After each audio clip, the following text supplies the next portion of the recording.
जय श्री राम दोस्तों। आज हम श्रवण करेंगे बैसाख मास का छठा अध्याय। तो चलिए शुरू करते हैं। बोले बैसाख मास की जय, बैसाख महात्म की जय, विष्णु भगवान की जय। छठा अध्याय। नारद जी बोले, हे राजन, बैसाख महीने में मार्ग चलने से व्याकुल और प्यासे मनुष्य को जो जल दान नहीं करते हैं वह पक्षी की योनि पाते हैं। उदाहरण के लिए हम ब्राह्मण और घर की छिपकली का प्राचीन इतिहास कहते हैं। यह परम अद्भुत संवाद है। प्राचीन काल में इक्ष्वाकु के वंश में हेमांग नामक एक राजा हुआ। वह ब्राह्मणों का वक्त, अनिंदक, जीत शत्रु और जितेंद्रिय था। पृथ्वी में जितने बालू के कण, समुद्र में जितने जल के बिंदु हैं और आकाश में जितने तारेगण हैं, उतनी ही गौ उस राजा ने दान की थी। उसने बहुत ही यज्ञ किए। उन यज्ञों की कुशाओं से पृथ्वी पर कुशा ही कुशा दिखाई देने लगी थी तथा गो, भूमि, तिल और स्वर्ण दान में बहुत से ब्राह्मणों को प्रसन्न किया और कोई ऐसा दान नहीं जो उसने नहीं किया। परंतु हे राजन, सुख की इच्छा करने वाले उस राजा ने एक जलदान नहीं किया। ब्रह्मपुत्र महात्मा वशिष्ठ जी ने उसे ज्ञान भी कराया कि जलदान करो, परंतु उसने दुर्बुद्धि और हेतुवाद से कहा कि जल तो बिना मूल्य के ही मिलता है, इसे दान करने वाले को क्या फल मिलेगा। ऐसी अनेक बातों कही और ब्राह्मण को जलदान नहीं किया और कहने लगा कि अलभ्य वस्तु दान करने से पुण्य मिलता है और यही ठीक भी है।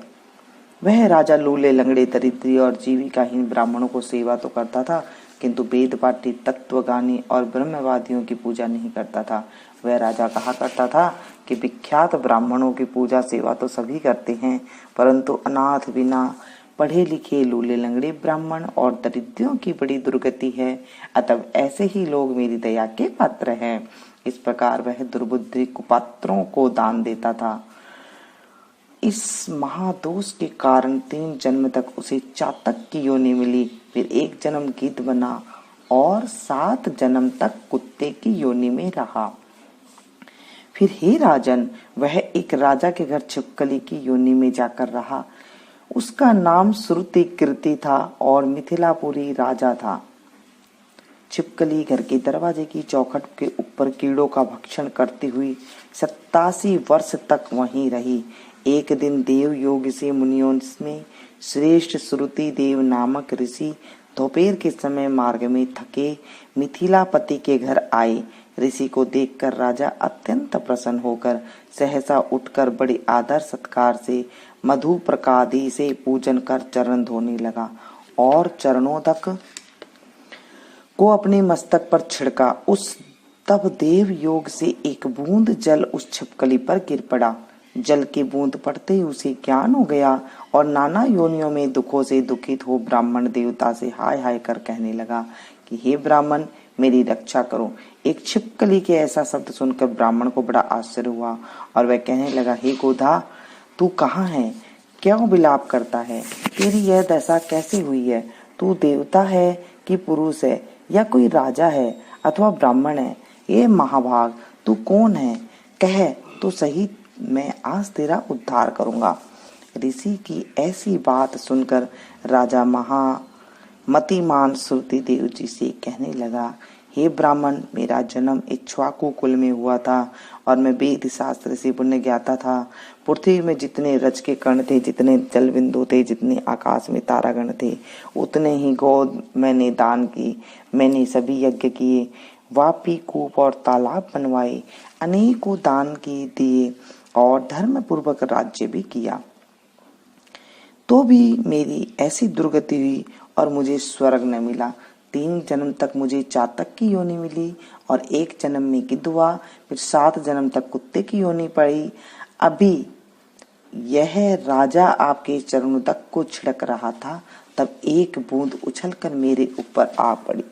उसी से पड़ने से मुझे पूर्व जन्म का स्मरण हो आया और मेरे सब पाप दूर हो गए। हे द्विजवर, 28 जन्म तक मुझे छिपकली की योनि भोगनी पड़ी। तरह तरह के देवी सृष्टि दिखाई देती हैं, अतः अब मैं इस जन्मों से डरता हूँ। हे द्विज, मेरी यह दशा कैसे हुई, यह सब विस्तार कहिए। यह सुनकर द्विज ने ज्ञान चक्षु द्वारा सब वृत्तांत जान लिया और कहने लगा, हे राजन, मैं तेरी इस बुरी योनि का कारण कहता हूँ, चित्त लगाकर सुन। तूने माधव भगवान के प्यारे बैसाख मास में जलदान नहीं किया। तूने जल को सुलभ समझकर यह निश्चय कर लिया कि यह बिना मूल्य का है, अतः मार्ग में चलने वाले और धूप से पीड़ित ब्राह्मणों को जलदान नहीं किया। साथ ही सुपात्रों को छोड़ कुपात्रों को दान किया। जलती हुई अग्नि को छोड़कर क्यों कोई राख को भी कोई हवन करता है?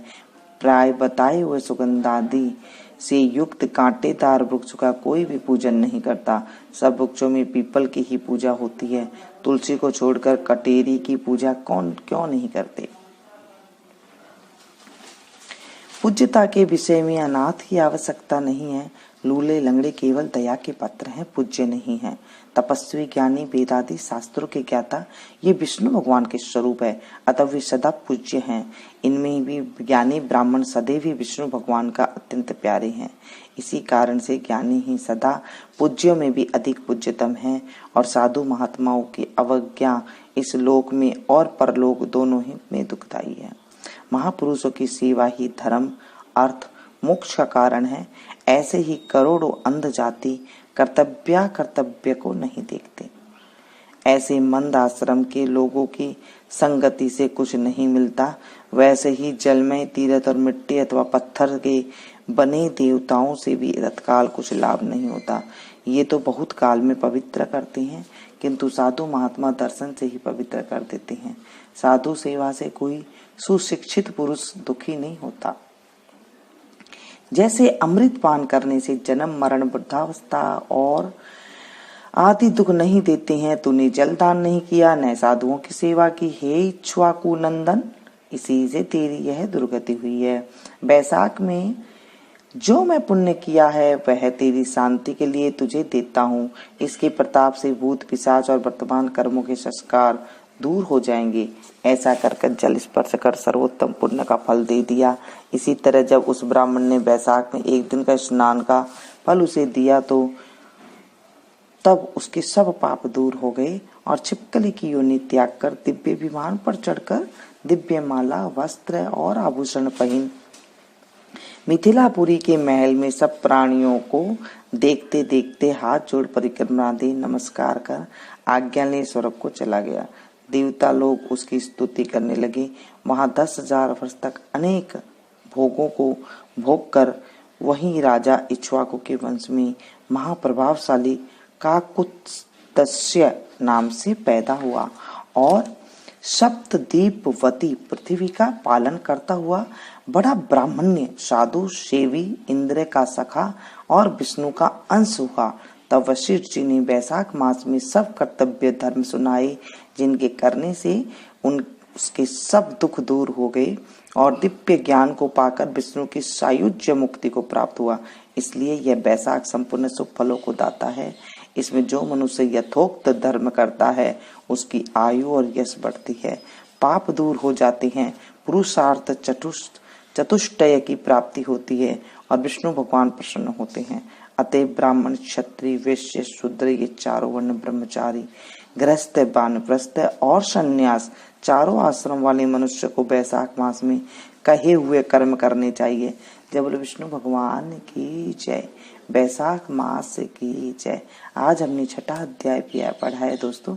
इसके पढ़ने के बाद अगर आपको विष्णु भगवान की आरती आती है तो वो जरूर गाया करें और पसंद आई हो तो प्लीज एक लाइक जरूर करें और इसे ज्यादा से ज्यादा अपनों के साथ शेयर कीजिएगा ताकि उन्हें भी इस बैसाख मास का लाभ मिल सके।